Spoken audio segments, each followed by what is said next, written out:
All right. Here we are. We are back. It is Monday. It is noon on Monday. We've got some very, very exciting things coming. But before we do it, as usual, let's dive in. Let's thank our top sponsors. Up on the list is FPEA. We thank them for being with us through this. Their convention is coming up. If you haven't registered or gotten your details, go ahead and do that. They've got some special things going on over there, which are very exciting as well. So if you haven't tuned in, go check their website for announcements and other things. And today, Brenda, do you want to just dive into it? Do we want to kick it off with a start? We've got some new people on our recognition wall. We'll say that, and some sponsors that have come in. I am going to go ahead and admit one of our new people to the call. So we'll announce who that is. No one can see that yet because it's just us. And as we get started, we've had a lot of questions. We've had a lot going on. We have some really awesome people who are joining us today with some very, very busy schedules. I know you're all very excited to hear who they are. So we'll reveal the first guest for today who's with us. Hi there. Hi. How are you? I'm doing well. How are you? Doing excellent. And for all those who don't recognize our celebrity, this is Senator Aaron Gro. Thank you for being with us today. Of course. But please don't confer celebrity status to me. Just a regular person trying to do the right thing. I hear you. And we appreciate that. You know, that's super critical. I think oftentimes when we're sitting at home in TV land, we don't always feel like we're sitting right next to you in the seats. We feel like some of these decisions are being made for us and we don't necessarily have a voice, and we want to trust the process. So it's nice to be able to interface and have that connection made. So yes, for sure. You are working on a number of things right now. Do you want to fill us in on kind of what you've been doing and what you've been working on? Well, I have HB1 I've been working on, and HB3, the combined bills, have certainly taken a significant amount of energy and focus this session. I've been focused on screens and social media addiction for a number of years, and just trying to understand really trying to look for the root cause of the mental health crisis that we seem to see kind of just ballooning across our country, and wondering how it can happen at such massive rates. And so that's why I've really spent a lot of time there, because you can look back to 2010, 2012, the introduction of the iPhone, kids walking around with computers, social media taking off from a different perspective.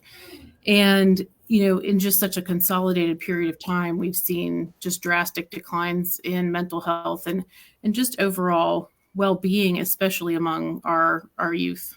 Mm-hmm. Yeah, absolutely. I think it's measurable.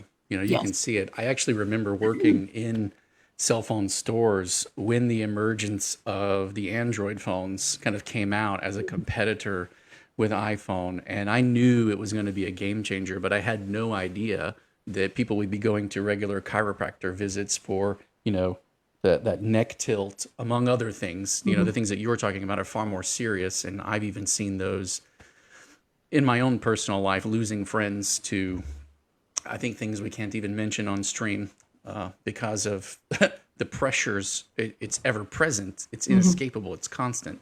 And Yes. that little red notification bar pops up. And we have a whole new series of habits and behaviors that we don't even think about that just automatically come with it. So it's good to see those being addressed. I know that as they're being addressed, there are concerns or there are questions and that people have. So one of the big questions that I saw very early on with HP1 was, how are you going to police it or adapt it in a way where it's not punitive to the layperson, and it really hits the target of who's responsible for some of these predatory practices per se. Do you want to speak about that? Well, I mean, it's a great point, because we always, I think, as kind of, I consider myself a small government Republican, and you think, how does this interface with obviously where we are on parental rights and those types of things? And it's really about, the efforts that have been made to addict in such a, with a massive population, being able to be moved on any given issue if presented with or manipulated with the right information. And so I think that, we are in a territory that most of us have either never been in or don't remember what it was like when, the tobacco industry was kind of exposed for what they were. But even with tobacco, you're still talking about, each individual person having to physically access a product.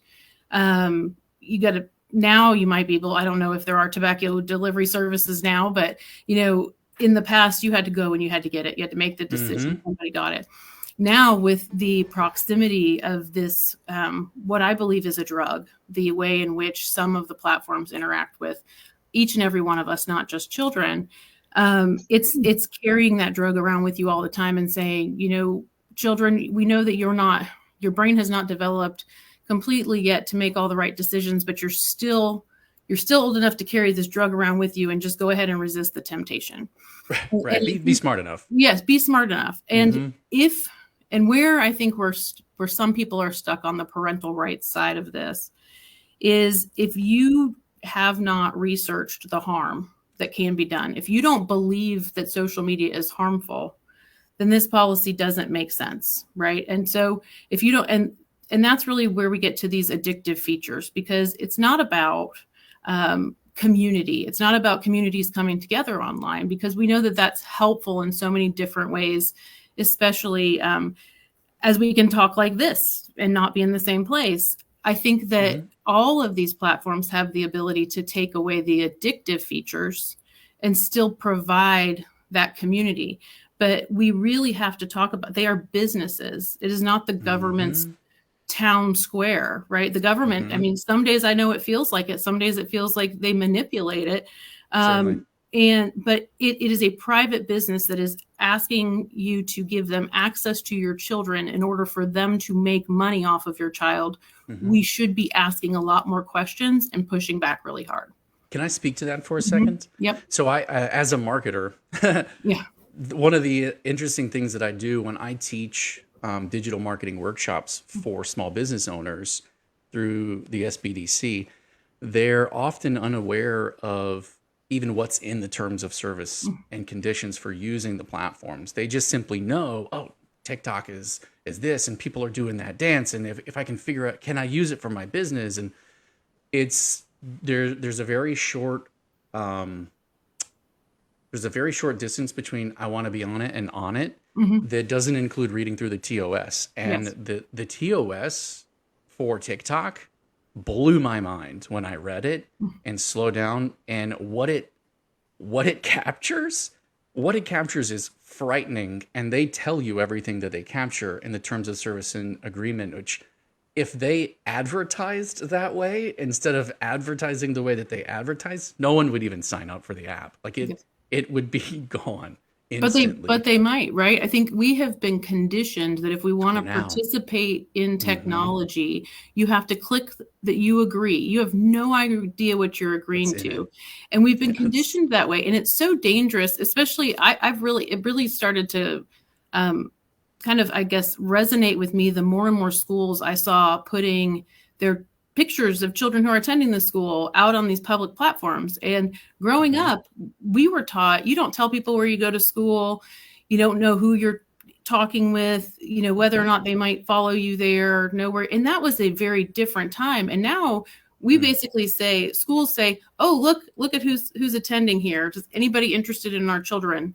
And it is, I'm probably one of the few parents who says you can't use our kids' pictures on on the school's social media page, because I think that we have just been conditioned to agree to the terms and services of private businesses.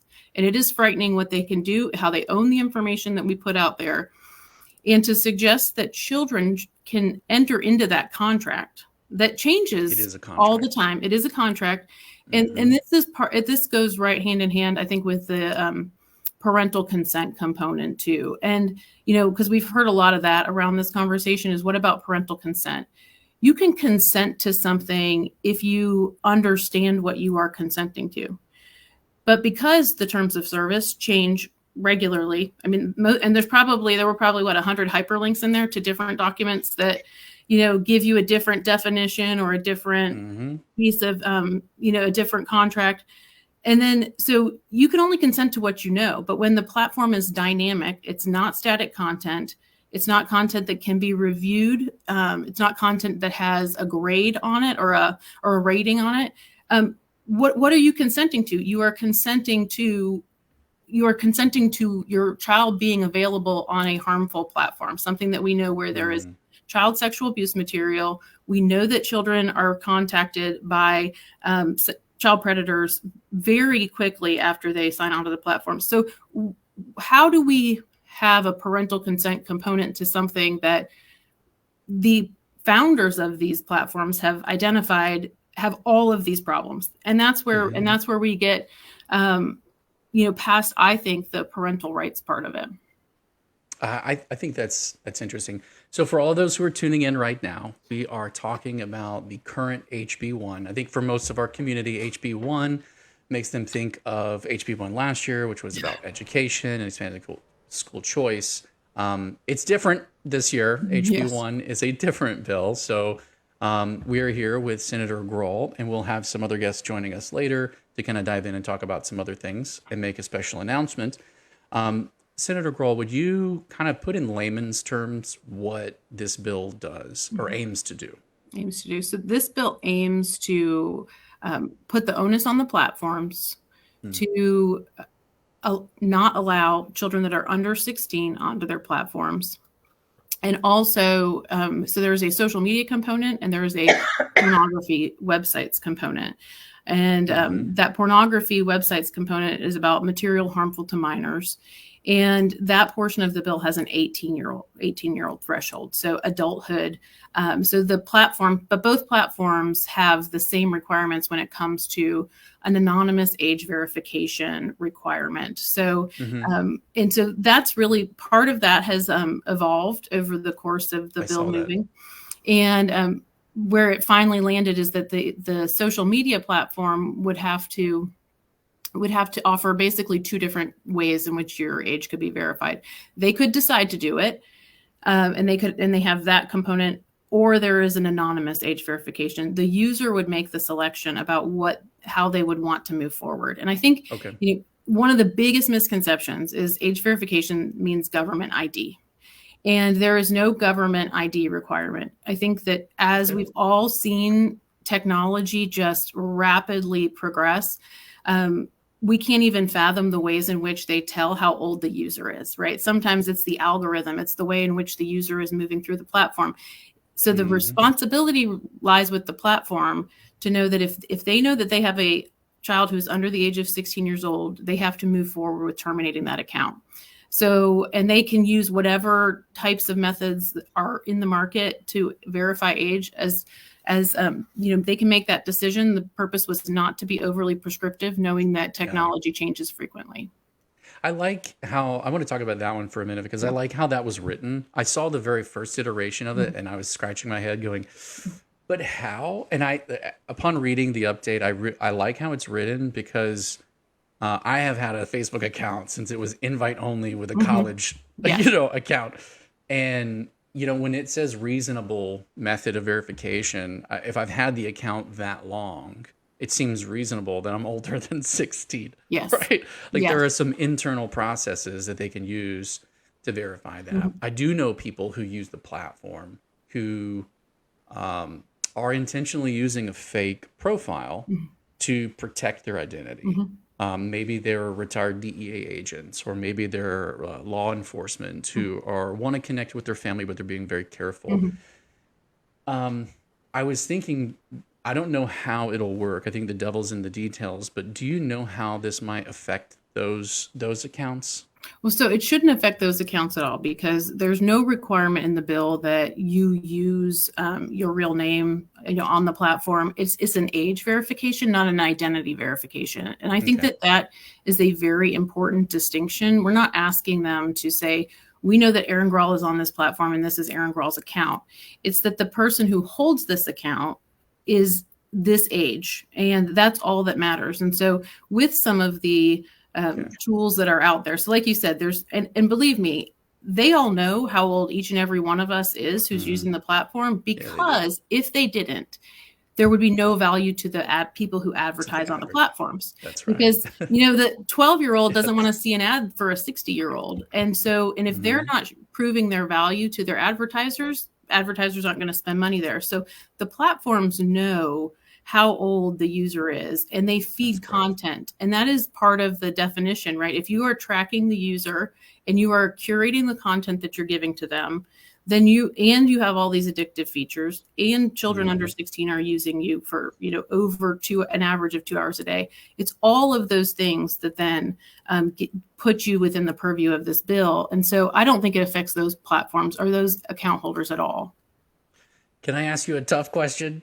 That's all I do. All right, good. So my biggest thought around this was that the use of VPNs would allow people to simply circumvent all of the structure that's in place. Do you have any idea about how that would be addressed, either moving forward or in this bill? Say I'm here, but I have a VPN that shows I'm in Georgia or North Carolina, where these laws aren't in place. Maybe it doesn't trigger the age verification as I go to set up an account or go to use the account. Do you have any ideas about how that might impact how that might impact this? Well, so not being a VPN expert, but appreciating enough of kind of, I think the gist of the question is if the account is either set up in a different state or location or appears that that's where the account was running from. Is that correct? Correct. Yes. And so this is where, as opposed to over-regulating, we really just put it back on the platform. And so if the platform and meeting with the platforms too, I will tell you, I mean, they made it clear that they can tell, where people are, how long they're there. I mean, we're geofenced in the Capitol. I get certain ads because I'm here. They told me that they could age verify because, a child, we can see if they're saying happy 15th birthday and all their friends are 15, we know they're 15. So this is where it goes back onto the platform, where if in fact they know that, hey, all of the posts show locations within Florida, it appears that this child has been a resident of Florida for more than 6 months, because there is a residency requirement in the bill. It then sits with the platform, right? And so at that point too, the parent still has the ability, and this is really where the parent's role is critical in the enforcement. Now the platform has its own obligation, but the parent can request that the account be terminated at any time and say, hey, listen, they're not supposed to be on here. We live in Florida. They're under 16. And it's when they don't comply with that and take the account down and delete the information that then the parent has a separate cause of action outside of just the Attorney General's. Very good. I appreciate that answer a lot, and I like how you keep pointing out that the onus is on in this bill is constructed so that it's on the platforms and not the end user. So it's not punitive toward the user; it's punitive toward the platform for allowing them access to a contract for an account. So I appreciate that. And it seems to me that you're making clear that it's not just like, oh, there's an initial screening, but there'll be processors or algorithms in place to monitor and keep people honest. Is that a way of saying it? And I mean, so that we're not just, because right now, I think we all know, we've seen what age verification looks like. You go in and put your age in, and whatever you tell it supposedly believes you. Right. The problem is when children who are 13 are putting their information in, they're getting fed with very dark content within minutes of putting in the age of 13, because this is what's happened in various stings around crimes, committed through social media. And so I think it is about they can't just turn a blind eye to the fact that somebody's doing that any longer, or maybe got onto the platform in a legitimate way, but are not actually that individual that's using it and not that age. Absolutely. I appreciate you being on and answering these questions. We have a couple of comments I want to get to really quickly. One of our members, Dina, says, Senator Gro, this is so on point. As a parent, I feel as though I have to keep my child away from social media in the same way that I keep them away from street drugs. And my child is 10, begging for a phone and a YouTube account. It's a constant battle to keep our resolve as parents. I appreciate that. I found a community early on, and I'm going to just give a shout out to them here, since your parents might be interested. Go ahead. It's called Screen Strong, and it is a fantastic community about parents who have, potentially made different decisions with their first child. That's the founder of the entire organization.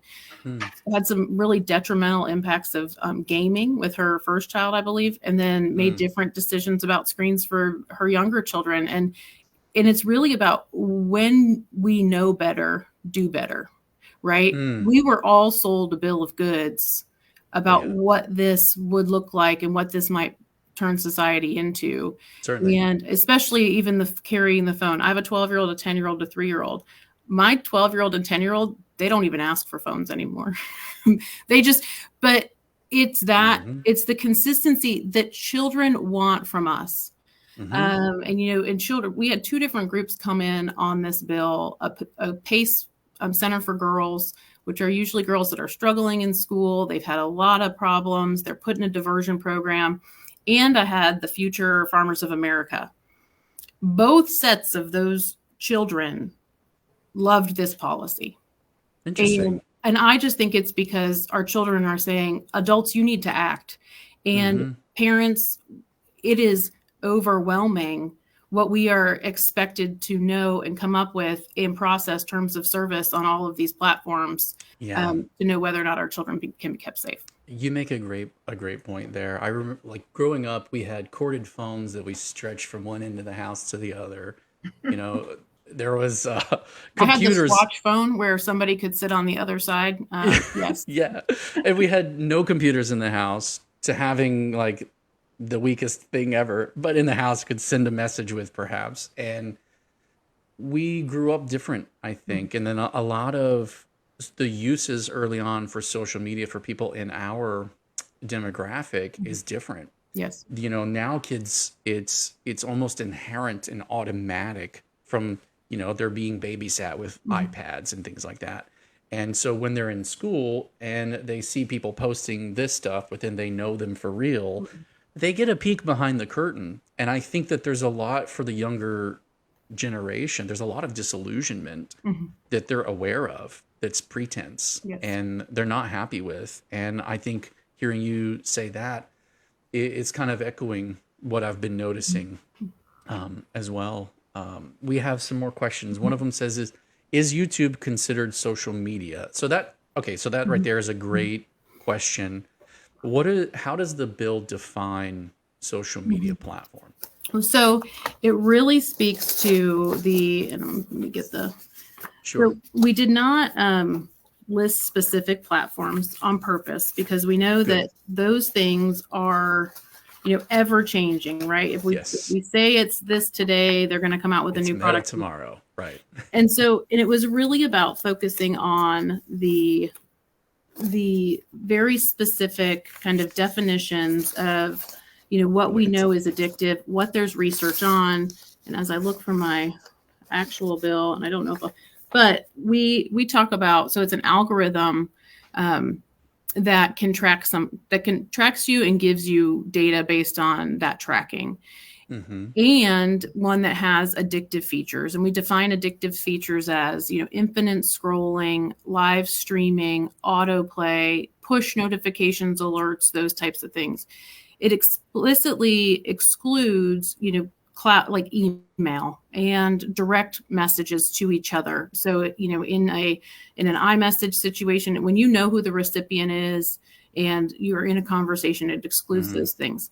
So you take the features I talked about, and then to any platform in which users under the age of 16 years old, when the daily average users have an average viewing time of 2 hours, it falls into this category. And so, Okay. and that's Okay. so it's 10% of the daily average users fall into that category, because 10% is kind of a materiality standard within securities fraud. And so that means that it's a significant enough pool of children who are on that platform. And, and the research shows that 2+ hours leads to poor health outcomes, mental health outcomes, sleep deprivation, all of the things that we've seen, increased access to child predators. So we really tried to be very specific about who could be pulled in. So with YouTube, for example, Infinite scroll. Well, Infinite, it has a lot of those features, and but it also has long format video too, right? So Certainly. but this is where I think the differentiation comes in. If you can use YouTube without an account, you can just get to YouTube. So, children will still be able, if you want them to watch a video, because that's where, your math tutor is, or that type of thing, it's just about the platform being able to track the child and feed the child content. And so that's where, and some platforms are closed platforms and do require an account to use the platform. And there's nothing that would prohibit, a child from if you as their parent want them to see something that's on the platform, from them seeing it on your account. I mean, the bill does not get into that. It is about the account really tracking back to the child in order to manipulate the way in which the child interacts with content. Very good. Very good. Well, that's a great answer. And I appreciate that, because you thought of something that I wasn't even thinking of in our questions, which was there are people who utilize YouTube for private tutoring, or uploading their videos and making them available. That's a great point. So I think that's really, really good. Good thought. Let me say, so there are would then YouTube be or not be classified as social media in this particular bill? It's possible that they would. I mean, and I think that, but it would be up to them to, modify, take a look at what, I don't know what their average daily user under the age of 16 looks like on the platform, right? I don't know what their numbers are. They would need to make the decision about whether or not that population gets them within the bill. They could also make the decision, you could also make the decision to move away from autoplay, not give push notifications, you could turn features off. And really, I mean, I think that what this should be about, from, I think, the parents' perspective in this conversation, should be about demanding more from these private businesses that seek to have access to our children. Agreed. And, I think, the subscription model is there from my perspective. If you could tell me that there was a way in which my kids weren't going to get crazy ads that kind of pull them down the rabbit hole of different, adult themes, and that I knew that there was a rating system in place that I could depend on, because it was clear how things were going to be rated. There are parents that are yearning for a real platform. YouTube Kids, not very helpful for anybody that's used it. I mean, I think it's good through maybe the age of 4. Kiddle, the Google version of the kid. I mean, you can't get too much. And so, short of sitting with your children and all the filters, we hear about filters a lot too. Parental filters. I mean, the social media platforms can't have filters that are sophisticated enough to keep all child sexual abuse material from the account holders, adults or children, right? So if the platform can't even doesn't have the sophistication to keep that level of just horrific criminal acts from their users, what type of confidence are we supposed to have in any parental filter that they're not going to get access to those types of things? It just doesn't exist from a technology perspective yet. Yeah, and you brought up a couple of things I was thinking of too, like YouTube Kids and things like that, which is, even when we upload these videos, I have to mark whether they're for kids or not. Oh, yeah. And things like that. So One of the people from FPEA is on here, Tracy. Hi there. She says, "What penalties will there be for underage users?" I like that question because I think it's going to highlight something in your answer. I'm looking forward to hearing how Yeah. you go for it. Go ahead. So there aren't any penalties for underage users. Say that No, again. there aren't any penalties for underage users. There aren't Yes. any penalties for parents, right? The penalties are focused on the platforms failing to do their job in letting children enter their business when they are under the appropriate, brain development age for access to those features that are going to go after them. On the pornography side, it is about content. On the social media side, it is about addictive features and the way in which children are tracked and manipulated with content. So you've got content moderation and access addressed separately. Yes, because pornography as material harmful to minors, that is something that, what has been challenged in the past is the age verification component with pornography websites. So we believe that the technology has advanced in such a large degree from the early 2000s when those opinions first came out, that age verification can be done separate from identity verification.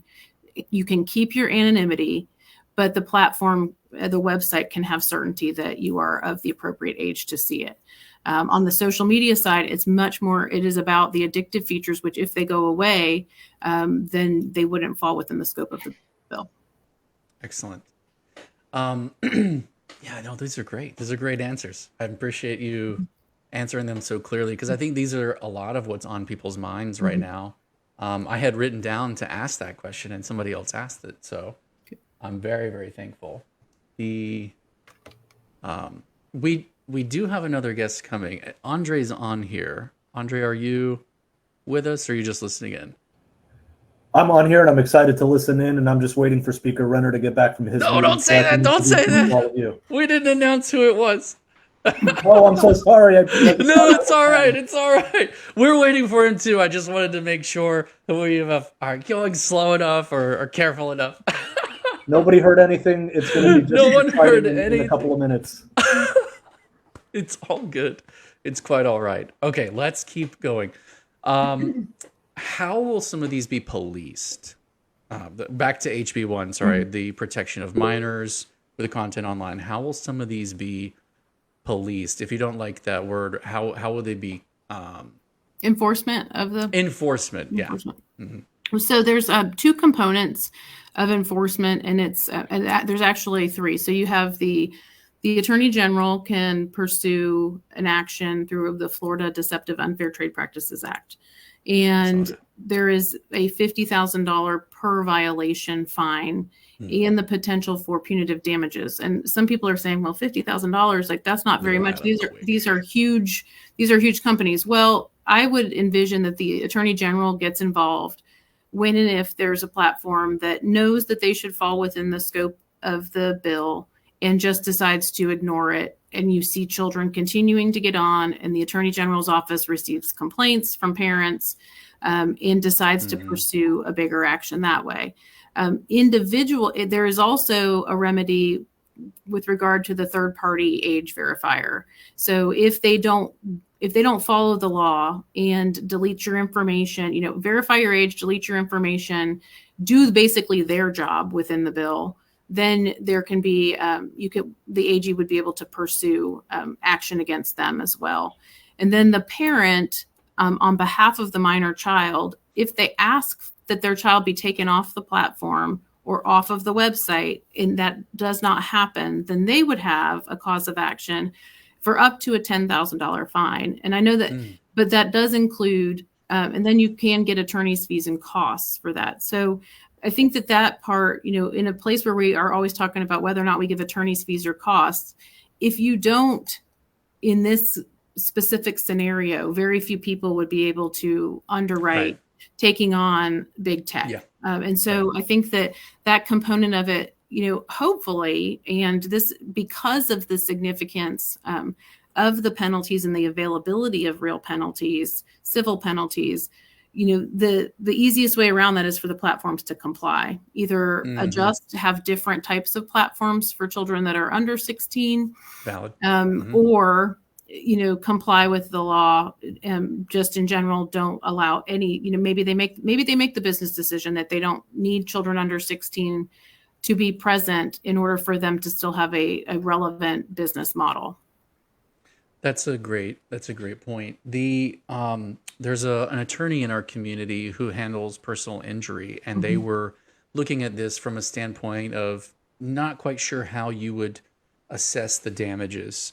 Can you speak to how that penalty that a user might go and pursue? Do you have a way of talking about that? That happens to be what I do for a living too. So, Yes. Okay, great. I am aware of, the way in which we pursue damages and kind of so this is up to $10,000, and that's what it's capped at. What it doesn't do is it does not limit, like if there were the ability to pursue the social media platform for another harm, because the family can directly relate the harm that the social media company did to the outcomes of the child. That would be a different type of suit outside of this bill. What's happened, though, is when families have brought those, it's my understanding that some families have brought those across the country when they believe that it's the social media platform allowed either a child predator to access their child, gave the child suicide content, and so then therefore the child decided to take their life. When families have tried to hold the social media platforms accountable, usually Section 230 prevents that. They basically have blanket immunity on the federal level from anything. And so families have had no other remedy. And so by staying within the bounds of like the contract and us saying that this child cannot contract to participate and you have an obligation not to allow them into this contract, we take it to it's a different conversation. Interesting. Very interesting. Playing 3D chess. I like that. That's very, very good. Cool. And I didn't know your background. Yes. Yes. That's excellent. Okay, cool. Very good. Brenda, you have your hand up. I just wanted to say thank you so much for explaining all of these details. I am not a techie person. I'm so grateful that Jason has joined our team because this is way over my head. But if enough parents sued because their child did get the content that is listed in this bill, if enough of those sued, would that maybe lead to a class action lawsuit against the social media companies? Well, so there isn't anything in the bill to preclude it becoming a class. So you could have a scenario in which it's happening, and usually that's left to most courts, as opposed to giving specific rights to a class action. Most courts will say, so if I were to have 10 clients that all had the same complaint, I would go to the court and I would ask them to certify this group as a class. And so that could technically happen. And so that you have, one attorney basically doing all the discovery and trying to make sure that you're getting the information you need from the platforms. So it's not precluded, but we didn't want to require a class in order for that. It's all about parents feeling like they have options and a way to hold the system accountable. And so, in this bill, I think what is very important is we don't exclusively have the attorney general, enforcing either, because, we have a great attorney general right now who cares deeply about this issue, but you might have one in the future who says, I don't care how many complaints I get from parents, I'm never going to file a lawsuit against these companies. So by having both options available, I think that it's really important. And, if any one attorney had enough clients that they wanted to try and make it a class, there's not anything that would prohibit that. Interesting. Any follow-ups to that, Brenda?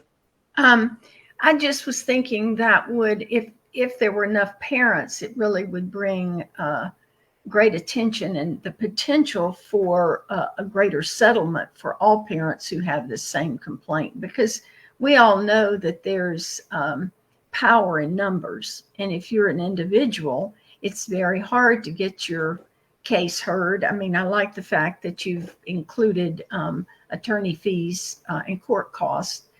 But it's also very hard for one individual to take that fight up by themselves. And so I'm glad that there's that possibility down the road. I have one other question that actually Jason brought up. We have a lot of entrepreneurs, of young people in the home education community. One of the things that we're trying to do in our home education foundation, we have a 501c3 as well. We're trying to identify private businesses outside of the post-secondary institutions that will provide training for kids for future careers. But some of them may get started while they're still underage, buying and selling on eBay and stuff like that. How would this bill affect an underage child, or a child, not an adult, to run a business like that? Well, so it would depend again on the platform and whether or not the platform kind of meets the definition, with regard to the addictive features. There's not anything that would prohibit a parent from, allowing their child to operate under their account if they're for sales purposes, that type of thing. eBay, again, eBay is kind of one of those, it's a question mark still. Do they have, 10% of their daily active users under 16 on the platform for 2 hours a day? So eBay may not fall under the definition, because it's all going to depend on how frequently children are using the platform today. And so, it would, in certain circumstances, certainly take working with the parent, because then it is the parent's account. The parent is responsible for everything that happens on that account. And I think it goes back to there's not carve outs in the bill, because and I believe that the record has been laid, especially in the House, just because they had hearings, but within the bill analysis in both chambers and the evidence presented, that if this is harmful, we are not going to, if these platforms with these features are harmful, they're not appropriate for children under 16, regardless of the activity that's happening on them. Yeah. So you mentioned that it's moved through both chambers. Give us the status of where it's at right now. So the bill has been presented to the governor. I believe it was on Friday. And so because we're in session, the governor has 7 days to act on the bill. And so it shortens the time frame. If we were outside of session, usually he has 30 days to act on the bill. Okay. Interesting. And this may be a bit more of a brainstorm question. So working with this bill, you've had countless interviews, I'm certain, and meetings with staff and other members on either side, the companies themselves, concerned parents. What are some of the legitimate concerns that you have with this bill? Are there any changes that you think you kind of see, we may need to tweak this, we may need to tweak that? What are things that you're keeping eyes on? I think that we're keeping eyes all over the country on kind of, there's a lot of states who are trying to figure this out right now. And and I would say that everyone is trying to do it within the framework of our Constitution, of prior case law, of, ever-changing technology that is kind of challenging what, some of that case law may look like, with being, not being under-inclusive or over-inclusive. I think if you recall, the bill started with a number of exceptions. Right. And basically when you accept everybody, you're pointing at just a couple. And that was not the goal. The goal was really to, because it's the features, and it's whatever the product is in the future that has the features that cause the compulsive behavior of children because of where they are in their brain development. It's those features that we're focused on. And so I think that we have been very responsive to all of the nuances around prior case law, First Amendment. Again, we are within, these are businesses that are utilizing our content to make hundreds of billions of dollars a year. Right. And it's not the same as, it's like I said at the beginning, it's not a government platform in which we're engaged in that type of, restricted access. And so I think that from my perspective, the parental rights component is certainly one that has been raised, but as soon as and it takes some time to get there, I think, but what's been interesting is the folks that have been raising the parental rights argument have not supported parental rights in the past. And so, it's a different, I'm like, okay, so now if we've identified this thing that is harmful to children, we do not allow, if you were going to give poison to your child, the state would step in and take the child away. And that's where I think we are, because the platforms have addicted adults. I mean, most adults are addicted to a version of a platform.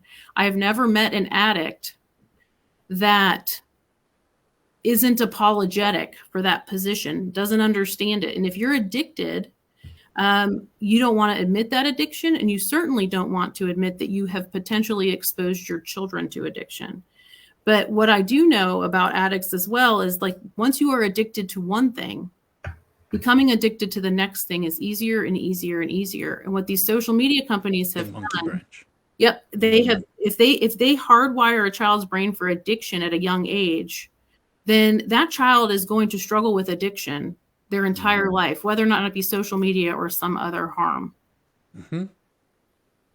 It's interesting that you say that, because I was watching, there's another country actually that put in place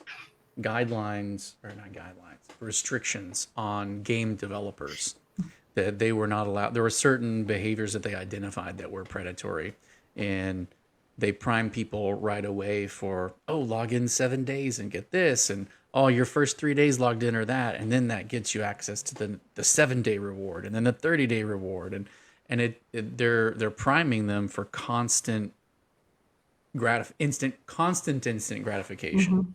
Mm-hmm. And then it's just one thing to another, and then they go to social media and it's the same behaviors, and then businesses adopt those models, and it's interesting to watch it all just kind of escalate. Yes. Where, 2007, when Facebook was really starting to grow and emerge, this wasn't even thought of. Mm-hmm. Like it was complete, in no one's mind that we would ever even be there or have a computer in your pocket. Yes. It's wild. Let's see. We have another question. I don't know if you know the answer to this, but I'll ask it since someone asked, mm-hmm. and if you say I'm not sure, that's fine. But one of our members says, will the Supreme Court ruling scheduled for today affect this legislation at all? I'm not sure what they're referring to. That's all I have. Well, they do have, today they have up a Texas bill that I believe we passed a version of in 2021 about deplatforming candidates, is what I think the bill was about. I don't know that, whenever they're talking about technology and making decisions about technology and platforms, I think obviously there's the possibility that something within either the dicta or the ruling may apply. But I do think that they're pretty different policy positions. And really it's the age verification that the court has taken up in the past that I think is one of those. I don't expect that to be included in the current matter before the court today at all. Okay, interesting. Another member asks, so if HB1 passes, the social media platforms will be forced to do discovery, and if they fall in the guidelines stated, they will have to act and comply by July 1st, 2024. Is that correct? So they wouldn't actually have to go into a discovery process until someone brings an action against them. So they would need to make the decision based on their own data and information about whether or not they fall within the platform, and then, or within the bill, and then comply by July 1st of this year. Now, if they make the decision and they just say, well, we don't think we fall within, but the attorney general does or a private individual does, and they've asked them to take their child off, then they would be able to pursue an action, and then the discovery would start. So it's going to be self-identification at first. Okay. Okay. And it will be enacted July 1st. It will be Correct. unless it's enjoined. Yes. I mean, as with in every state, all of big tech has objected to the bills that have passed in every state across the country. So, I mean, it would be naive of me to think that this one will not be challenged by these companies that are making a lot of money from our children. Okay, so when you say unless it's enjoined, there's a lot of our community. They're literally hearing about HB1, this bill, for the first time. Like, explain that a little bit. So if the bill is challenged, which is what we would expect, because that would be consistent with their behavior in other states, a court could say, okay, while it's being challenged, it cannot go into effect. Now, sometimes courts will say it can go into effect and you can continue your case along. But usually, especially in these cases, the big tech companies have asked that the bill be put on hold until there's a final decision. So many times, folks who are challenging our bills will they celebrate a bill being enjoined as if they've won. It just means that the first court has said, until there's a final decision, we are not going to allow this law to be enforced. And so it really is just a first step. And I don't think it's a high bar for a court to decide that we are not going to be allowed to enforce a law until there's a final decision in court. Okay. We have more. Deline Howell says, thank you, Senator Gro. There are many facets to this layered issue. I appreciate you addressing it, as I haven't seen anyone else acknowledging it, really. So she's saying thank you. Thank you. We have another one saying, even bringing this to Governor DeSantis increases awareness. Thank you for your work and your expertise in shaping the legislation. We really appreciate it. That's awesome. Great. Thank you. Yeah. So I am out of questions. Brenda has raised her hand, though. Go ahead, Brenda. At this point, all of this rests in the governor's court. So how do you feel that our people can help, or is there a need for us to help? That was where I was going. I appreciate that question very much, Brenda, because I know that, in the media likes to, wherever they can create conflict or even perceived conflict, they try to.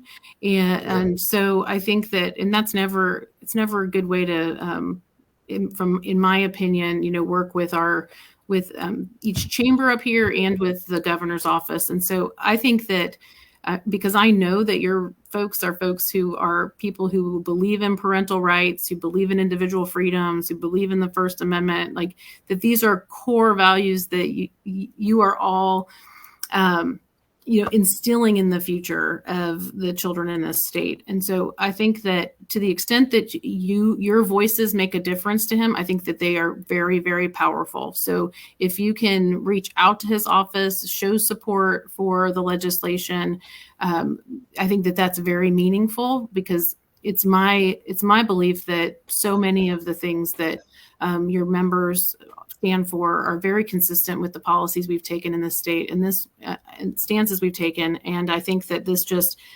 follows that, and it's consistent with those things. It's consistent with, parental rights, because when you hear the other side using your talking points against you in order to circumvent the parent, right? This is all being done to circumvent the parent. That's what the technology exists to circumvent us. They create apps that disappear from our view on purpose, right? I mean, to say it is being done to divide the child from the parent, because they know that is how they win. They know that is how they take the child at their most vulnerable time away from those people who care for them the most and have the most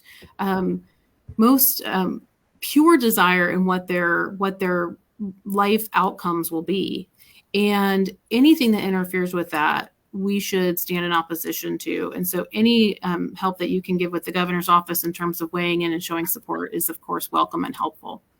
Do you believe emails or phone calls are the best way to voice your opinion. I would their opinion. maybe leave that to Andres. Andres, I would say any combination from my office's perspective. I don't know with the governor's office, if they have a preference, but I will tell you when my phone is ringing off the hook in my office, I definitely hear from my staff rather than, oh, we got 1,000 emails, Aaron. It's very different than we have to keep answering the phone. Interesting. Andres, do you want to weigh in on that? Absolutely. I think we're ahead. in the time of the game where any good coach would say it's time to flood the zone. And so whatever you have a chance, I think, do both. This isn't like a voting thing where you're going to get penalized for doing it more than once. So yes. Call an email. Is that what you're saying? Yes. So this is absolutely the time. The governor's got until Friday. So the more phone calls and emails he gets in short order here, the more I think this is a good opportunity where he has had concerns, and the senator and our sponsors in the House have done yeoman's work at making sure that we've adapted and addressed a lot of the challenges that people have brought forward, and they've made the bill better. And really, honestly, could be a model for other states to follow going forward. But we need the governor's signature, and so I think this is an opportunity to come together and show him the support that he needs, so that he knows that he has that backing once he hopefully signs it. Yes. Yeah, I appreciate you saying that. Because early on, I was very concerned about this bill, the way that there were certain things were worded, and I was very happy to see how those got amended and changed. It was very clear to me that there's a lot going on behind the scenes, a lot of really good conversations. Because I was sitting there scratching my head as a marketer going, but that's not going to do this, this, or this. And that way that it's worded is going to exclude this, this, and this. And, that, there were so many ways around it. And I'm very appreciative of the way that the wording landed in its final form, because I think that it's wonderful that it puts the onus on the platforms themselves. I think that they make gobs and gobs of money, and they do it in very predatory ways, not just on children, but on humans, period. Period. And to see that I think it was it you, I believe, that said, our most vulnerable, to see them being protected in a way that's not going after the children themselves in a punitive, well, if you're caught on them this way, or the parents, that if you're caught doing this that way, it's targeting the actual platforms themselves. I think that's a stroke of brilliance, and I'm really in favor of the way that the language ended up landing. Thank you. You've got my support. Thank you. We appreciate it. We appreciate it. It was a team effort. There's no doubt about it. And I think that may too be just an item that resonates with the governor's office. I think maybe there were some comments made early on that first work product, but that the work that's been done when it's really evaluated, significantly takes into account all of those initial criticisms in order to get it right. Yeah, that's good. Brenda? We're almost out of time. And since Andreas almost blew the whistle on us, we're going to let him go ahead and tell who was supposed to be on and join us, and what happened with that. Yeah, I apologize that unfortunately Speaker Paul Renner was not able to join us yet, unless he happens to come in through my door in the next couple of seconds here. But he was really excited to have the opportunity to chat with all of you about not just House Bill 1, but other priorities in the homeschool community that we have been working on since last year. Obviously, HB 1 was an important first step for a lot of for sort of moving the ball all the way down the rest of the field for school choice and empowering parents to give kids the best education possible. But also with regard to your particular community, a lot of changes and improvements to some of the things that you all have made abundantly clear to us. We have listened, and we have worked closely with committee and our bill sponsors and our partners in the Senate to make sure that we could address some of those. And so I commit that I know the speaker would love to have another opportunity in short order to connect with you all again and go through some of those priorities and answer any other questions that you might have, so that we can, as we wrap up session in the next 2 weeks. Well, that's perfect. We can stay on. Senator Gro, I know that you have. Thank you. things to do. You're very busy. We very much appreciate you being on with us. Thank you for being here. Well, I Yeah. appreciate the opportunity to, because I do think it's education on this topic definitely helps people understand the very specific role we think that we should be playing, and not let the media narrative of people who don't align with our values, kind of hijack this very meaningful legislation. I think it's important. So thank you. Thank you. Thank you. Okay. And Andres, you can stay if you like. We've got a couple of other things we're gonna probably talk about, so I'll leave the wire open in case you're able to get the speaker to come. I'm going to stay on as long as I can. I appreciate the opportunity. Yeah, perfect. And we'll go ahead and start discussing a couple of things that are important for us. So, Brenda, you had mentioned earlier our 501c3. Do you want to talk a little bit more about the vision of what we're aiming to do? This isn't the big announcement, by the way. The big announcement is the one that Speaker Renner is going to make. We're trying to. We can tell it to you, but we'd really like you to hear it from him and for him to take the credit for it. So if we can stay on, if you'll stay with us just a few more minutes, hopefully he'll be. I do want to talk about what we're working on. HEF has been known as the lobbying organization in Florida since 1991. I don't know how to calculate those quickly. Anyway, 30-something years. Mm-hmm. And so we have a reputation with that. But about maybe 5-6 years ago, I had a vision that I felt like we should be doing for our homeschool kids. Actually, it might have gone back to 2010 when I met with Peter Buczynski, who is very involved in AmSkills and the development of the manufacturing training school that we had a discovery day there at the end of January. And that was really exciting because it's launching what we had talked about and what we had been planning for over 10 years. A lot of these things don't happen overnight, and they run parallel with a lot of other things. And many of our homeschool families are not thrilled about sending their kids to college because of all of the negative exposures that they are getting in college. So we have I created a 501c3 in the end of 2019, got the approval, and then COVID hit. So we did nothing with it. It's just been sitting there. But when we connected with AmSkills last summer, things began to take off. So through AmSkills, they're focusing on the manufacturing skills for kids to be able to go into that area of a career.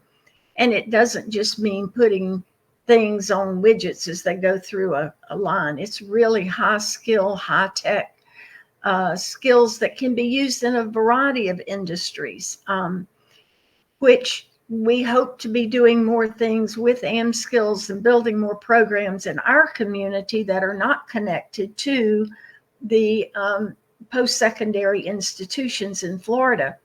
We now have about 5 different areas that we are beginning to find training programs in IT, in cybersecurity. We're seeing the opportunities for earning industry certifications in auto mechanics by working at a location, getting paid while you learn, and then being able to go and take the individual industry certifications that lead to an ASE certification, which is the top certification for mechanics.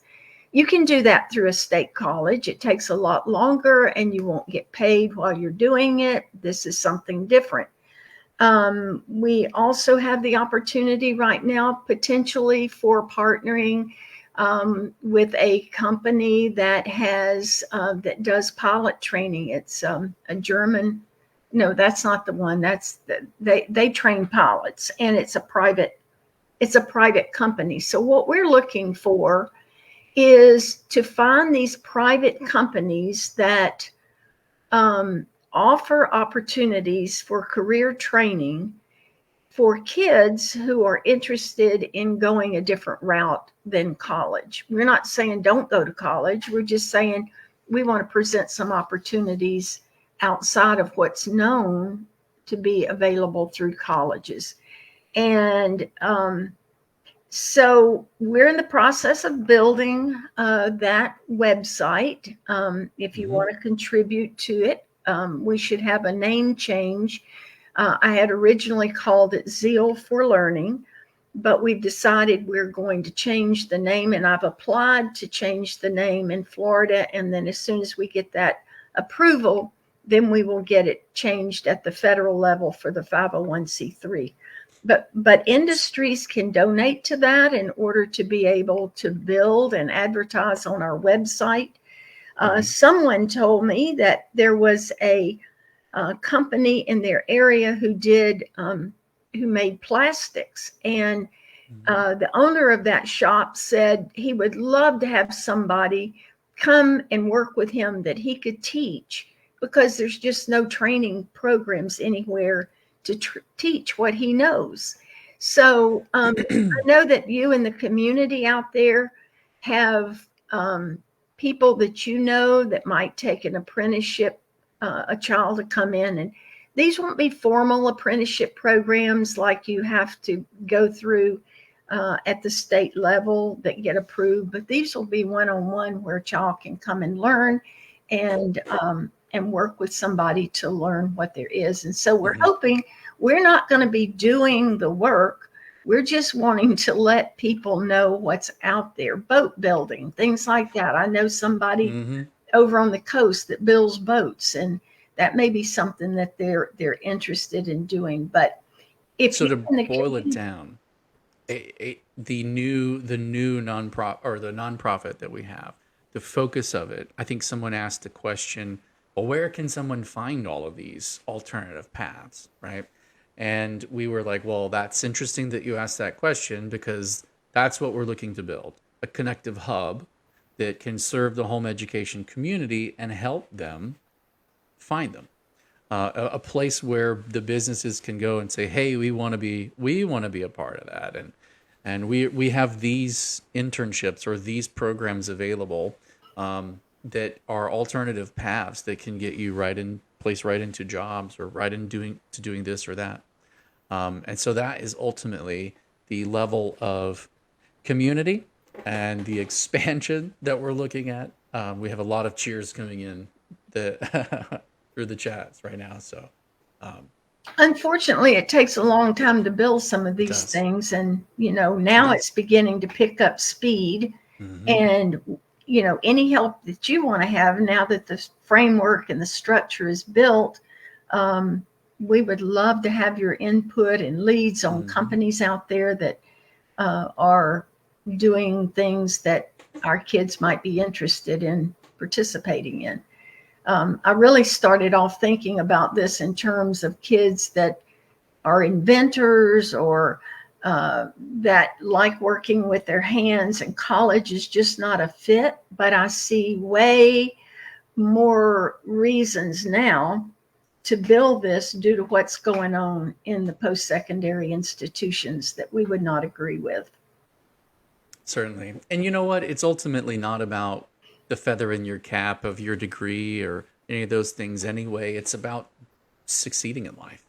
And, get there with, I think I've even heard other very, very popular YouTubers talking about how does it make financial sense to start life out $300,000 in debt or $120,000 in debt, and then have to go find a job to then start paying off all of that debt? Is there a way to get past that? Is there a way to start being successful in life without having to incur that, with a hope and a prayer that would even work for you? Because I think the last statistic I saw, which was a while ago, was something to the effect that 75% of degrees people don't even work, that they obtain, people don't even work in the field that they got the degree for. They end up getting their job elsewhere or outside of their what their college degree path was for.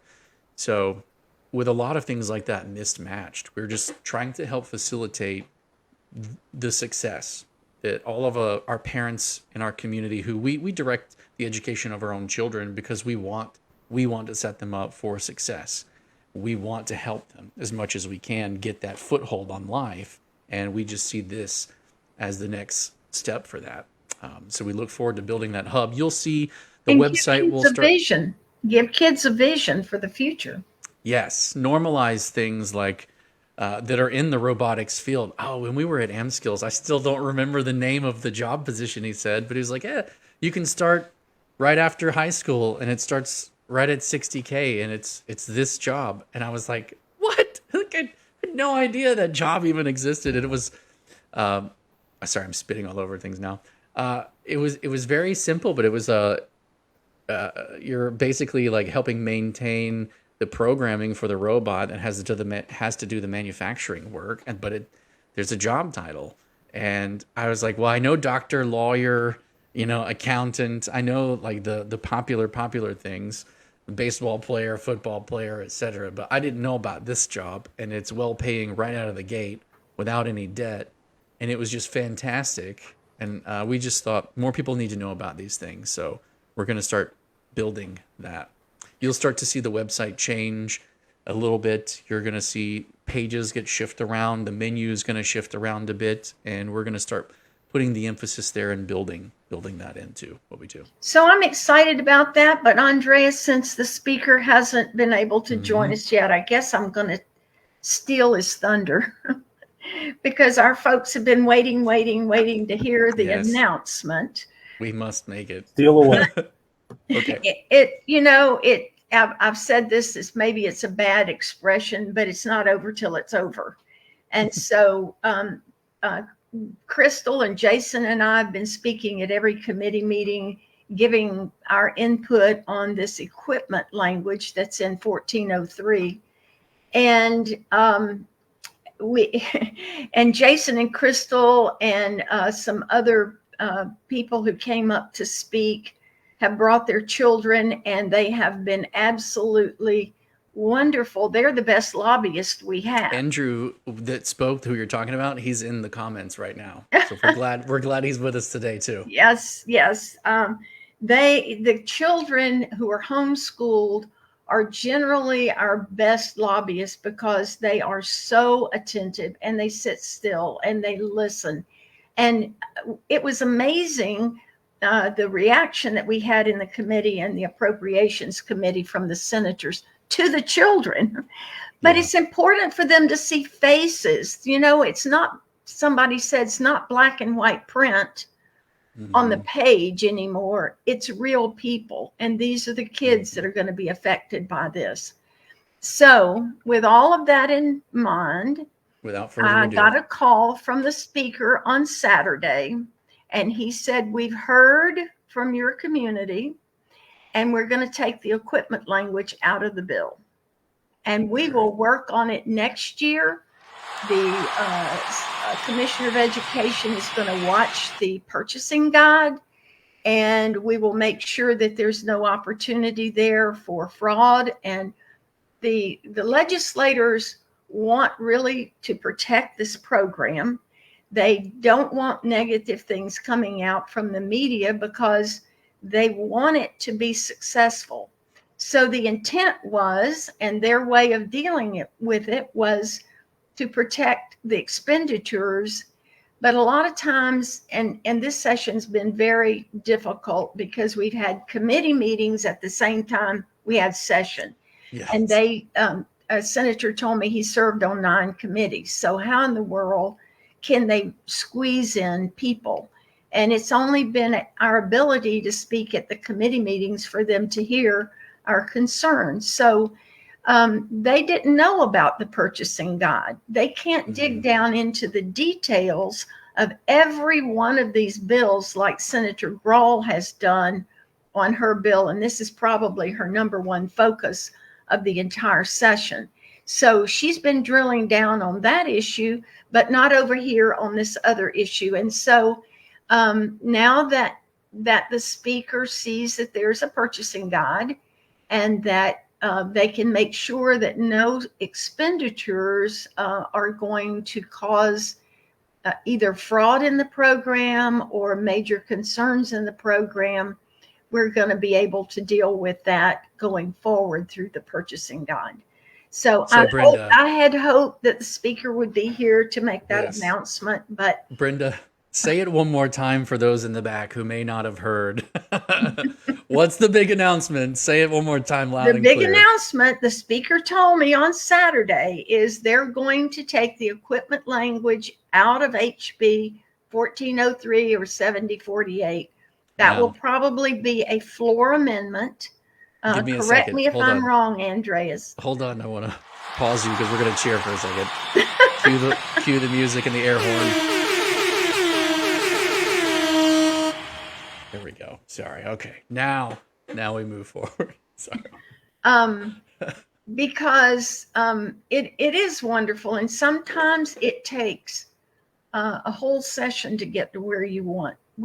Jason and I have come up with multiple versions of language we thought would fix the concern that the speaker had, but in the end, just taking the language out is the best for us this year, and we can all work together next year. I suggested in the Senate Appropriations Committee that we spoke in last week that we form a work group, because there have been a lot of different groups coming up trying to figure out how they can get micro schools or hybrid schools. And that takes a lot of thinking through all of the statutes and making sure that you have children protected, that there's a legal way for those groups to operate in Florida.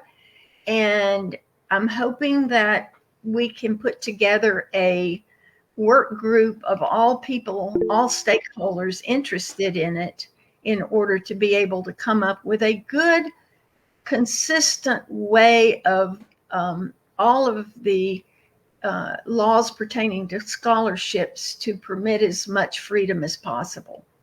So we have comments, of course, flooding in. Thank you, Speaker Renner. Thank you so much. Great job, everybody. This was awesome. Our kids, thank you. All kinds of things like that. Crystal, you have your hand up. Go. Yeah, I just wanted to say to the speaker and to the senators at the committees that we were speaking at, thank you for hearing us. I just wanted to say thank you. And likewise, some applause to Speaker Renner as you Absolutely. thank him, email him, call his office. Don't flood his office with calls too much. We want him to be able to do his work, but Right. Emails would be great. Absolutely. So this is something that it's on my heart. It's very important to me. I've noticed the very short time I've been mentoring with Brenda, I noticed that the squeaky wheel gets the oil, right? The louder that you are, flood the zone. Andres said that earlier. I see that a lot, and it is effective when it's effective. But I think that it's very important. There are a lot of sacrifices that our legislature makes in order to do this work and to do it. And I think that it would be remiss if we send them emails and calls to tell them what we need and want, and tell them when we think they're doing a bad job and need to do it better and how. It would be remiss if we didn't also tell them thank you.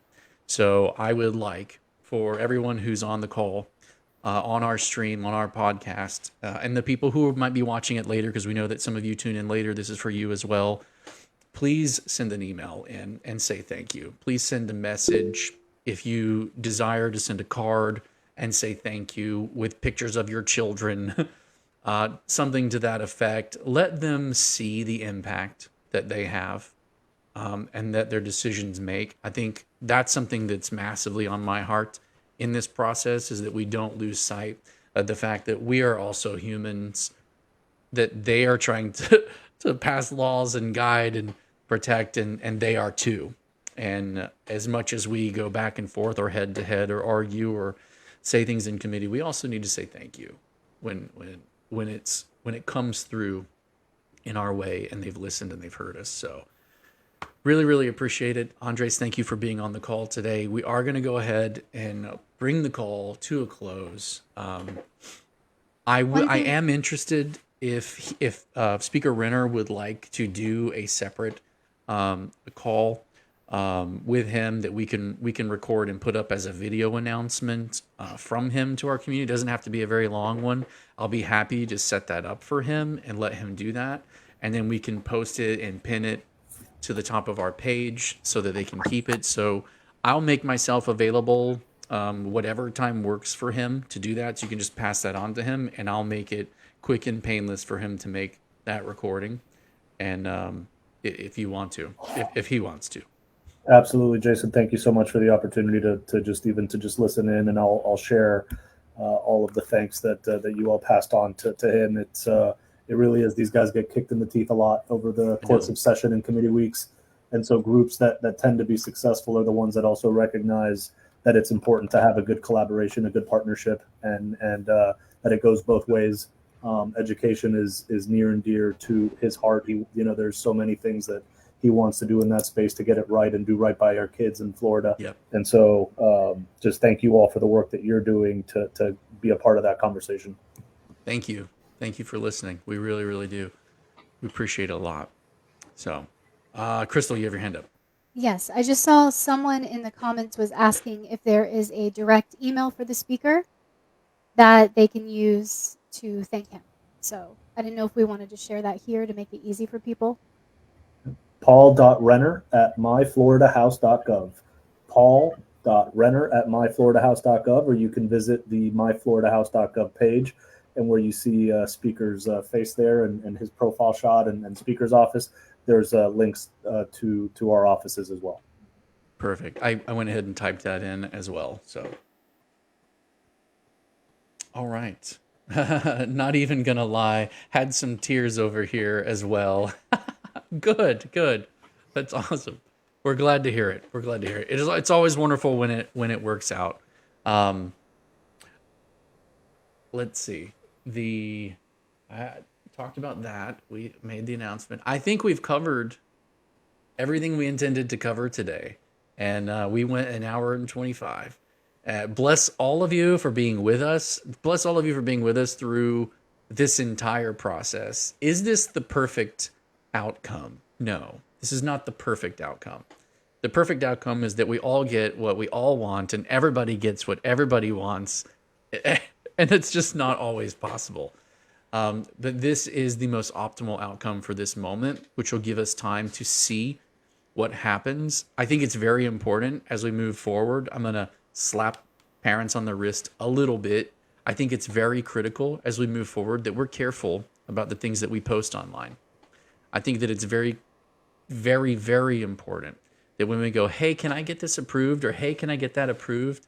That these things are done in ways that are not going to invite undue criticism. One of the things we were up against big time in all of our conversations and arguments that we had was that.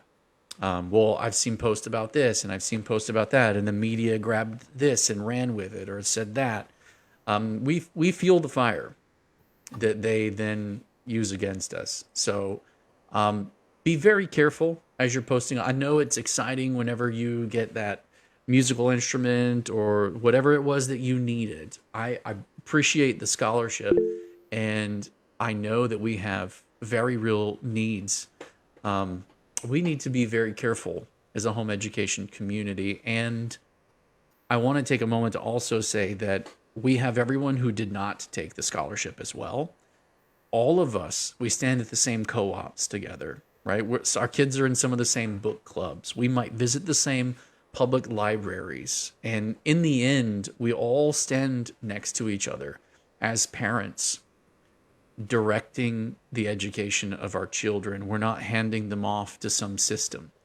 And as we do that, we do it either by mixing it up a little and taking a class from this private school or a class from that online curriculum or class from here or there, or doing it all ourselves, or unschooling, or we're everywhere from off the grid to, hey, we have a child with special needs and we need a scholarship, or hey, we have one income family with one vehicle, we need a little bit of help here, and there's a scholarship for that.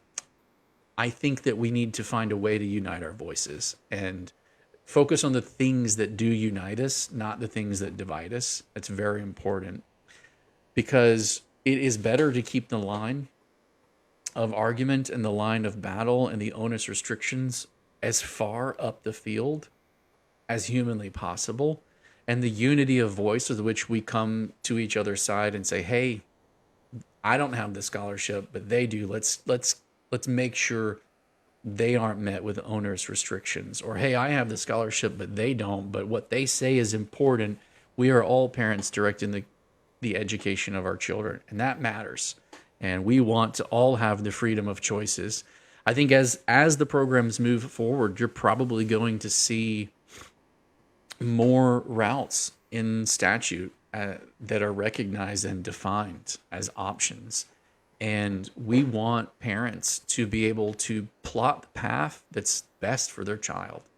I might think that the way that we play board games and teach my kids how to read or math on the fly is the best way, but maybe that doesn't work for others. And the key is to be able to have the freedom of choice and the freedom to customize as we go, and we'll fight back those restrictions at every angle. And I think us versus them mentalities within our own community has got to go so that we can do that better. And I appreciate everyone who's on this call with us, who's been with us through this journey and helped us push back and sent in emails and told your stories and made it clear that it's important to you. It matters. It very, very, very much matters. And hearing a unity of that voice as we sound it out also matters. And the unity of voice when we say thank you. So I think I've gotten off of my heart and chest what I intended to say. Crystal, you have something.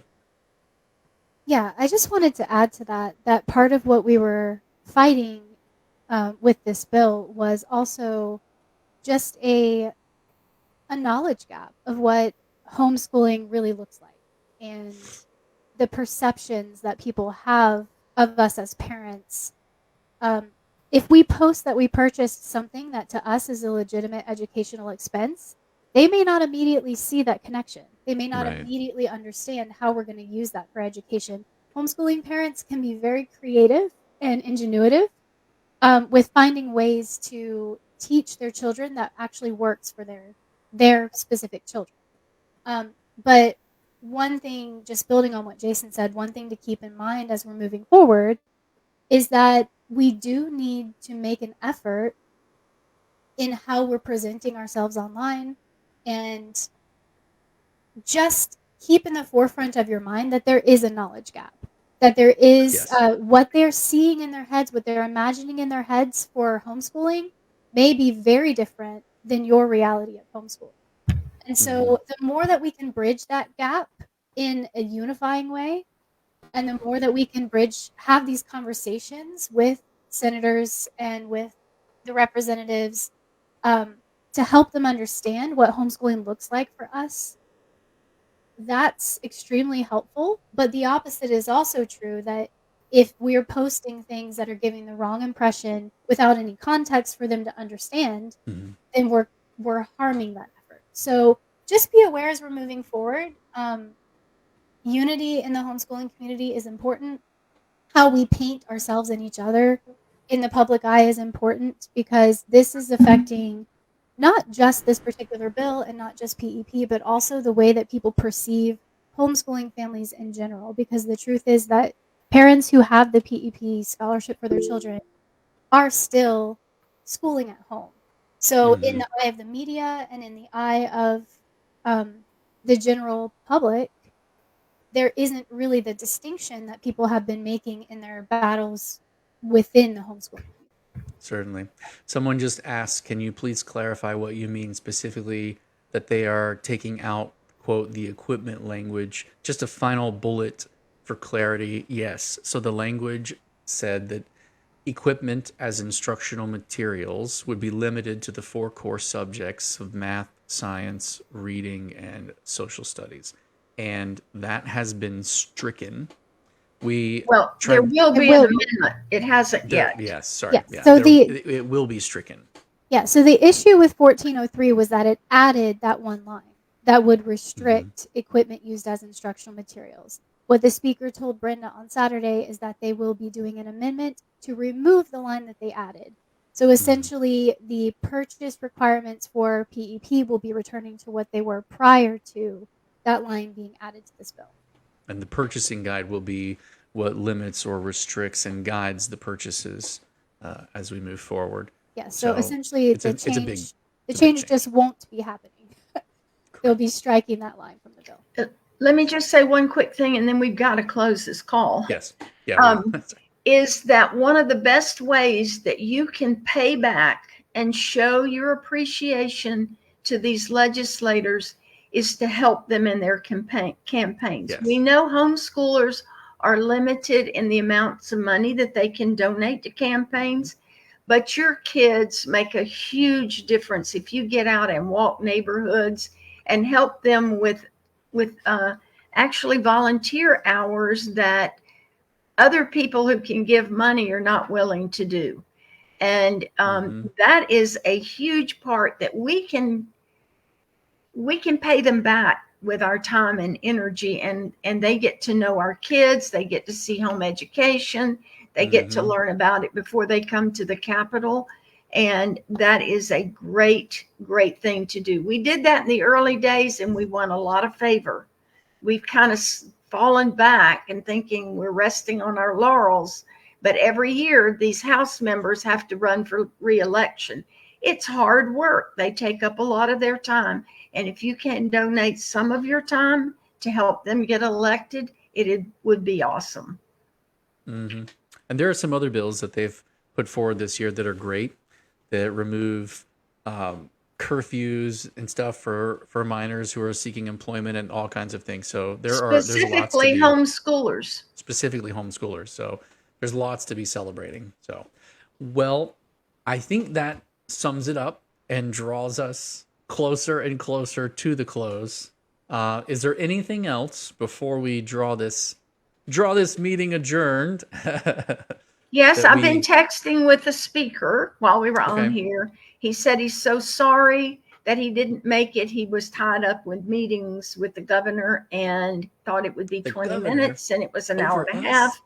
But he wanted to come on maybe next Monday, and I suggested to him what Jason had said, that maybe we could just do him talking to our community and post it on our website. So keep tuned to our website. There's more to come. Absolutely. All right. Without further ado, I will go ahead and say one more time, a special thank you to our top sponsors. FPEA, thank you so much for sponsoring us in all the ways that you do. And I'm going to turn each and every one of you beautiful souls loose to enjoy the rest of your Monday. Crack open whatever you crack open, cheer and celebrate. Thank you for being with us, and thank you for your support.